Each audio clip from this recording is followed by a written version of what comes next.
Hello and welcome to Quantum Leaders, the CEO Insight, where we discuss how to take the living organization approach to lead our organization to the next level. The living organization approach is all about shifting your paradigm of how you view the organization. Conventional wisdom often leads to seeing organization as a machine to be programmed, as a machine to be controlled for income generation, which is fine. And as we mentioned previously, it worked for many years, not particularly in the industrial era.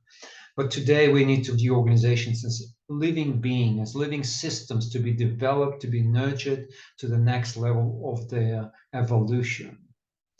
And today I want to talk to you about how we do that. In the previous three sessions, we talked about that if we look at organization as a living being, then we naturally start to look at its developmental maturity.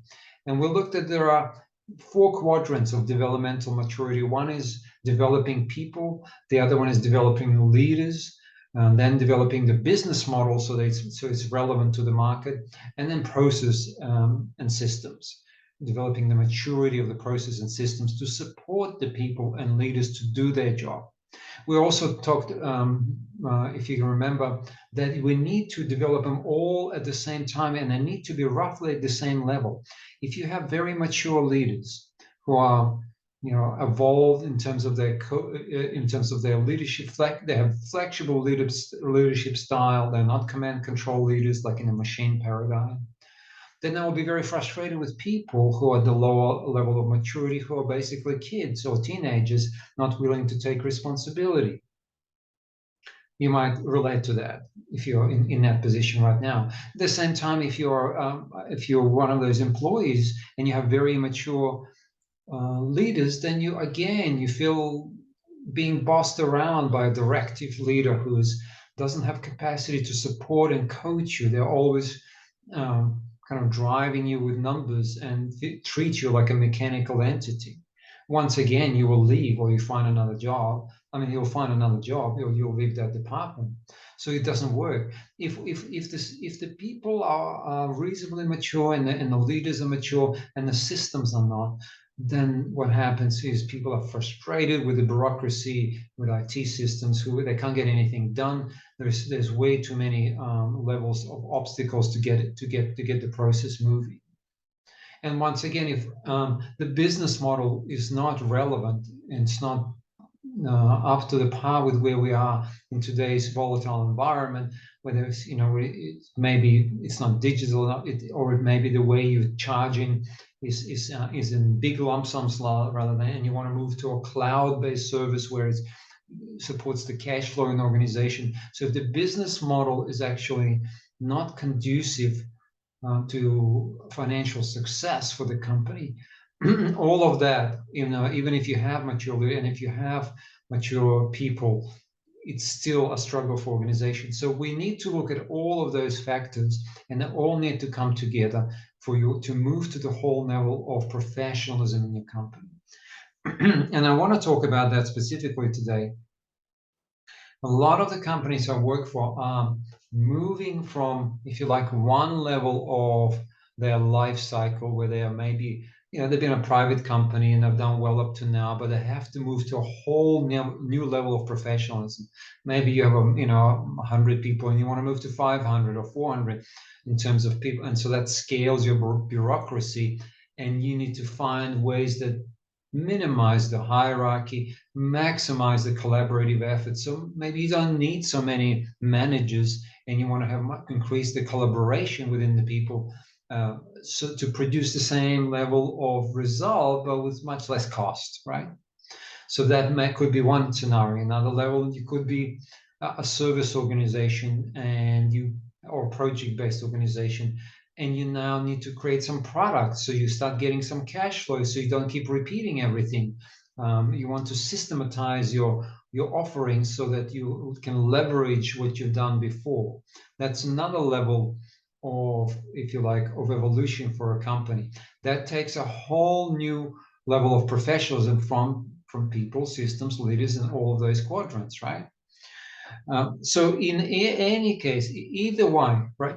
As you move upwards in your evolution as organization, if you look at organization as a living being to be developed, then you start naturally start thinking in a very holistic and very integrative ways. You don't just focus on the sales, for example, department, or the ops department. You understand that you need to work together as a company. You don't just focus on leadership or people. You understand that we need to have, but you need to work on both people and leaders at the same time.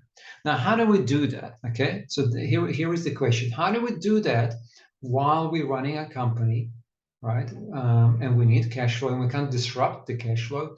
In other words, how do we change the wheel on a moving vehicle, right? We're going at 100 miles an hour on a steam train, and we know we need to change the wheels, because otherwise what will happen is we go faster and faster, the organization will start to develop cracks, right? And what it doesn't have the capacity, or more specifically the capability to work at that level. And that's where a lot of organizations fail. But we can't change the wheels while the organization, how do we change the wheels while the whole thing is moving? We can't stop the production process or the service process. What I recommend, and this is how we've been very successful, we can look at organizations, instead of doing it all in one go in some big transformation exercise or some big change management exercise, what we do is short developmental sprints.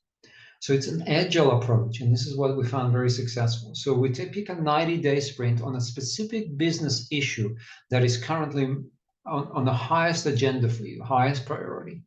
We clearly identify the metrics, the outcomes that we want to achieve. Let's, for example, we want to, really address our CRM system. We really need to have a really more professional CRM, and that's a project within the company. And we clearly identify the scope of the project, the size, how much budget we need, who's going to do it, etc., etc.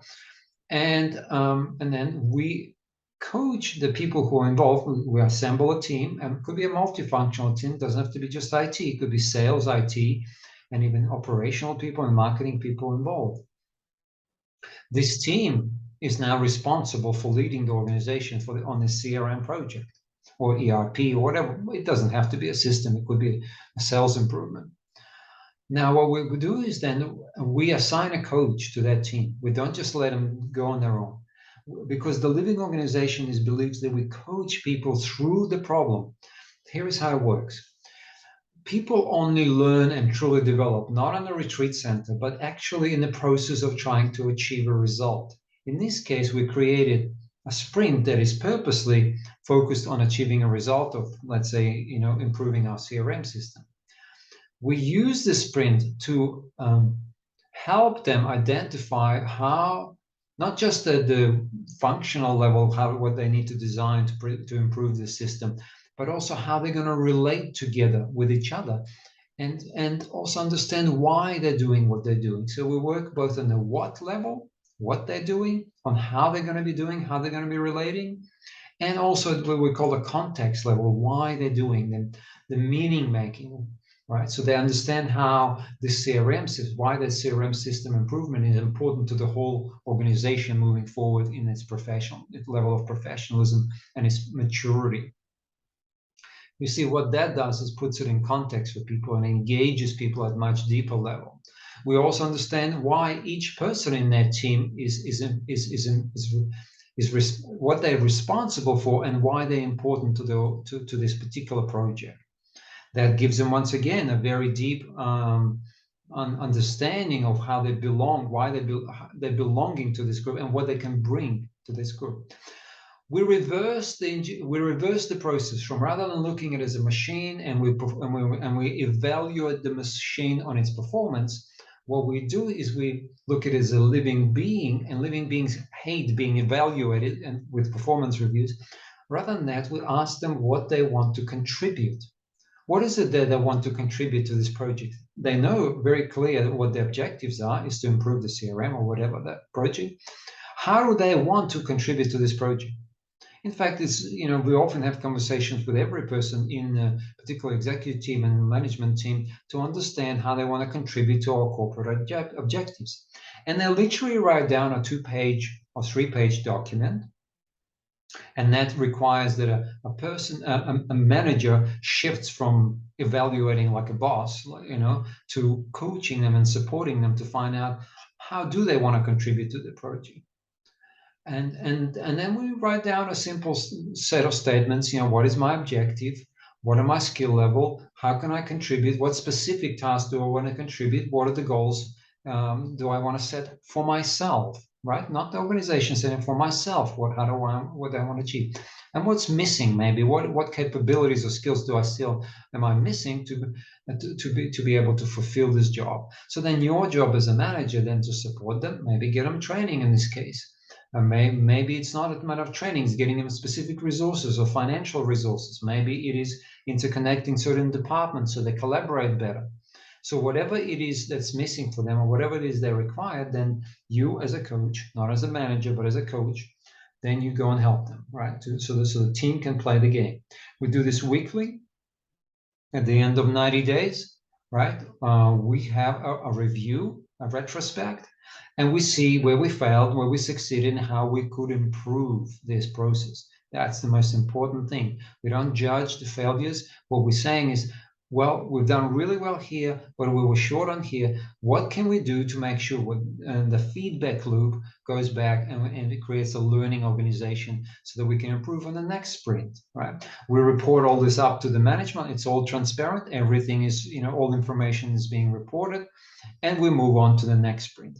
So what happens is, as we develop this multiple sprints, first of all, it chunks it down, it splits it into a much more manageable bites in terms of your change process.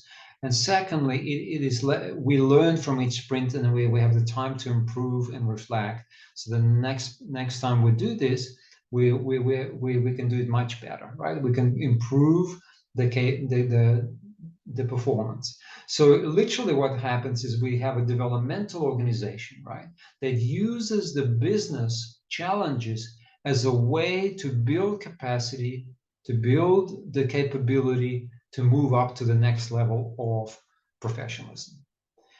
If you enjoyed this, I would be absolutely happy to spend time with you to look at your specific organization and work out how we could potentially work together, collaborate on developing a plan or an outline for how move your organization to the next level of its maturity. Thank you so much. Please like and share this post. Also, you can contact us on quantumleaders.com.